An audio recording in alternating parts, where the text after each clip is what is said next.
Tea ఎప్పుడైనా try చేశారా మీరు? ట్రై చేయకపోతే ఒక్కసారి ట్రై చేయండి. ప్రాసెస్ చాలా ఈజీ. సో టీ లవర్స్కి పిచ్చి పిచ్చిగా నచ్చుద్ది. మా అత్తయ్య మావయ్యకి టీ అంటే చాలా ఇష్టం. పైగా బయట క్లైమేట్ చల్లగా ఉంది, ఇలా వేడివేడిగా ఏమన్నా తాగితే అది కూడా నోటికి టేస్టీగా తాగితే బాగుంటుంది. ఎప్పుడు రొటీన్గానైనా ఇట్లా డిఫరెంట్గా కూడా ట్రై చేయాలి. సో నేను ప్రాసెస్ వేరేలాగా కూడా చూసాను క్లాత్లోకి.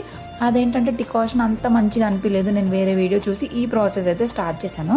సో స్టార్ట్ చేసి తర్వాత లాస్ట్కి వాళ్ళ రివ్యూ కోసం వెయిట్ చేస్తున్నాను. ఎలాగ వస్తే ఏంటో అని చాలా కంగారు పడ్డాను, కానీ భలే వచ్చిందండి టేస్ట్ మాత్రము. ఇలా టేస్ట్ అసలు స్మెల్లే చాలా బాగుంది.